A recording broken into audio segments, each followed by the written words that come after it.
Salut Luna! Salut Maryse! Bienvenue dans notre podcast numéro 1. Voyage au cœur de l'hypersensibilité. Je suis Maryse de Mémo de Vie. Et je suis Luna Muse. Et nous sommes fiers de vous inviter à découvrir notre site memodevie.fr. Vous pourrez y lire des textes sur les thèmes du développement personnel et du bien-être.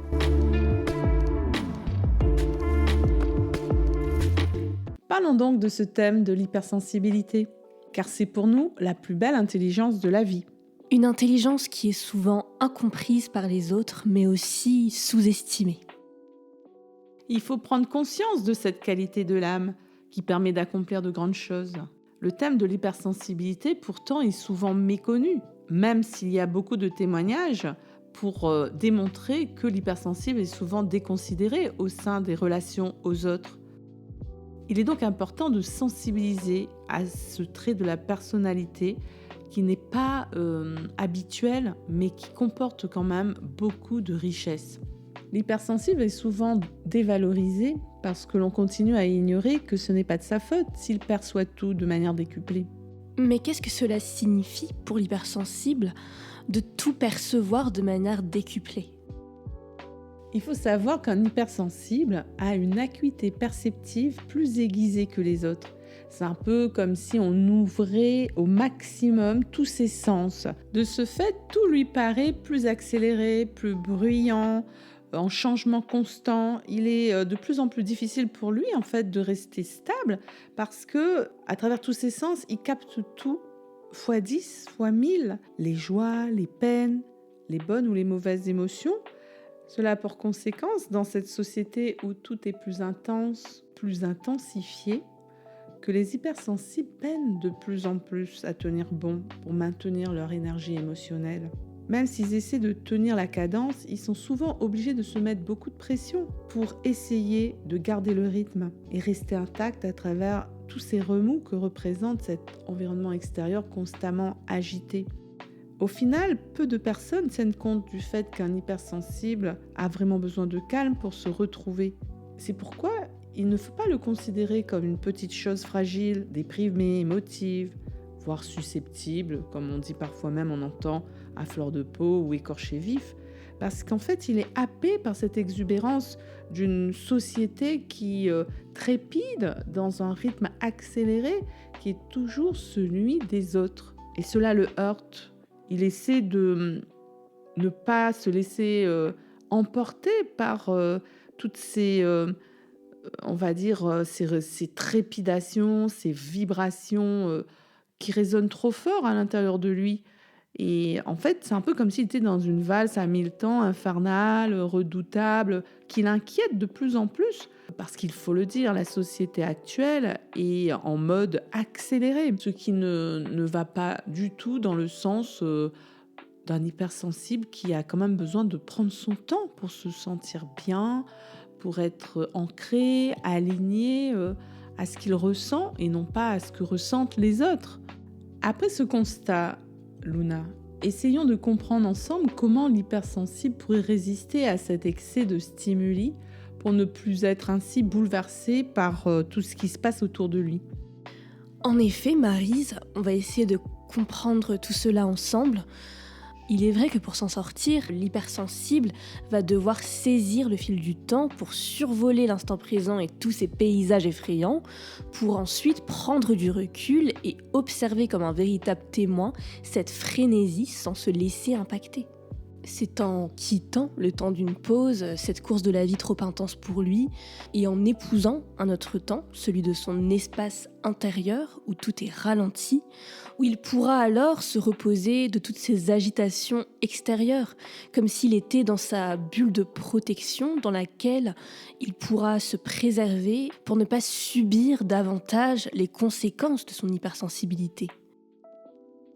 Il faut savoir que lorsqu'un hypersensible s'autorise à lâcher prise, cela lui permet de s'aligner à ce qui est bon pour lui et non pour les autres.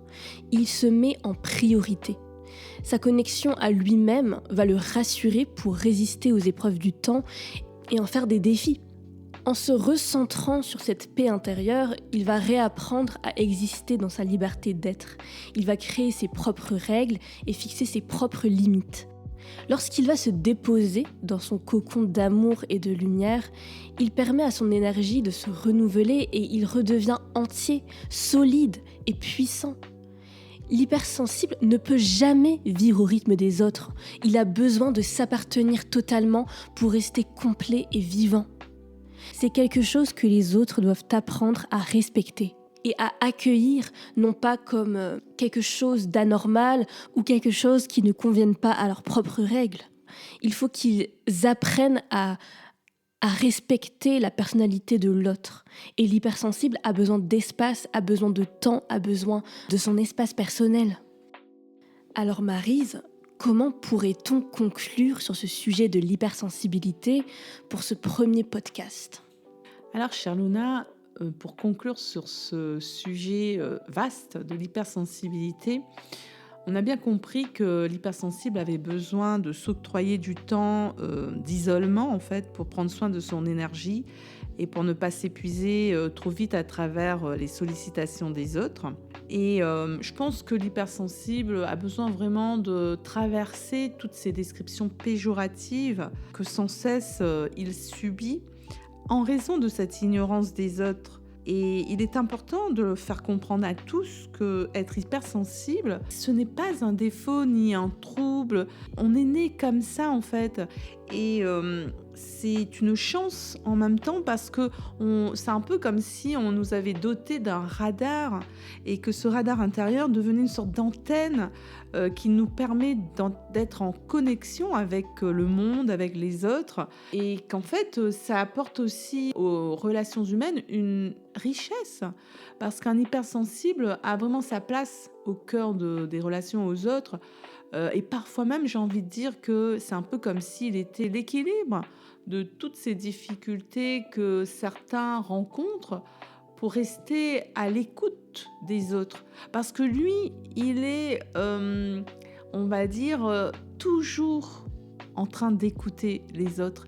Donc Luna, moi je pense que si les autres pouvaient aussi l'écouter, ça serait vraiment un formidable cadeau qu'on lui ferait, non pas pour le critiquer ou le traiter donc de tous les noms, parce qu'on s'adapte bien à tous les caractères, hein. Il y a des personnes très emportées, d'autres particulièrement colériques, il y a des extravagants, il y a malheureusement aussi des personnes odieuses et trop brutales. Si chacun trouve sa place en accueillant aussi l'hypersensible au cœur des échanges, en fait, ça serait aussi une possibilité pour lui de prouver qu'il est capable aussi de faire rayonner vers les autres ses belles qualités donc de visionnaire, ses qualités d'artiste de l'âme. Parce que l'hypersensible, c'est ce qu'on méconnaît de lui, c'est qu'il a une hyper créativité qui fait de lui véritablement, on va dire, un créateur de sa destinée.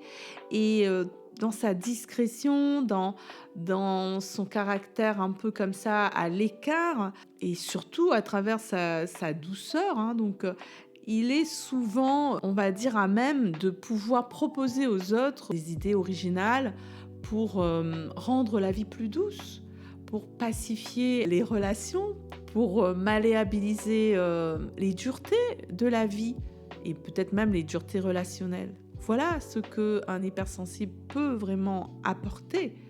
Qu'est-ce que tu en penses ? Je suis d'accord avec toi, Maryse. Je suis d'accord aussi sur cette question que j'aimerais poser à tous. C'est pourquoi faudrait-il toujours ouvrir un débat autour des hypersensibles ? Pourquoi ce serait si compliqué de l'accepter et de s'adapter à son caractère? Pourquoi serait-il toujours plus compliqué de faire des efforts pour l'hypersensible, alors que l'hypersensible, lui, comme tu le disais, doit sans cesse faire des efforts pour les autres? Nous, les hypersensibles, nous méritons que chacun fasse l'effort de nous comprendre pour mieux nous accepter dans la force de notre caractère si particulier, si singulier, mais qui fait aussi de nous une véritable force au sein des relations humaines, comme tu le disais. Notre discrétion, notre empathie, notre altruisme permettent de maintenir un équilibre, comme tu le disais, dans ces relations humaines qui sont souvent tellement chaotiques. Même si nous, en tant qu'hypersensibles, nous allons ressentir de manière décuplée 1000 informations sensorielles, émotionnelles, voire réactionnelles, dans notre vie quotidienne, nous arrivons tout de même, grâce à une énorme force intérieure, à marcher sur le fil des relations aux autres sans perdre pied. Pour cela, nous devons être conscients que nous ne sommes pas faibles en tant qu'hypersensibles, que c'est la maltraitance des autres qui nous affaiblit. Et que c'est un véritable défi pour nous, à chaque instant, de devoir nous relever encore et toujours, tel un fabuleux phénix, pour renaître de nos cendres et pour devenir au fil du temps un être redoutable et exceptionnel. Alors, on va terminer ce podcast en affirmant que nous, les hypersensibles, nous sommes forts et puissants à l'intérieur de notre bulle si mystérieuse pour les autres, car nous savons également cultiver les plus belles qualités de l'être humain. La sagesse, l'acuité perceptive, la délicatesse. Aujourd'hui, nous voulons être les ambassadeurs de cette nouvelle manière d'interagir, où il s'agit avant tout de mettre en avant le respect et la douceur. Nous savons que nous ne vivons pas au pays des bisounours, mais nous voulons croire quand même en l'humain et en ses belles facultés d'adaptation aux autres pour être libre d'être comme on est. Quand le cœur est connecté au corps et non plus au mental, il n'y a plus d'hypersensible. Chacun est apte à devenir attentif à l'autre pour le comprendre, pour l'écouter, pour même l'accompagner et surtout pour le soutenir. Et qu'est-ce qui va permettre cela ? C'est la réciprocité pour s'adapter aux différents traits de caractère des autres sans les juger. Vive les hypersensibles.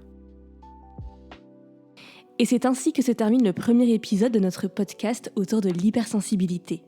Nous vous remercions de votre écoute et nous vous invitons à nous suivre sur nos réseaux sociaux, Les mots de Maryse et Lunamuse, ainsi que notre blog memodevie.fr.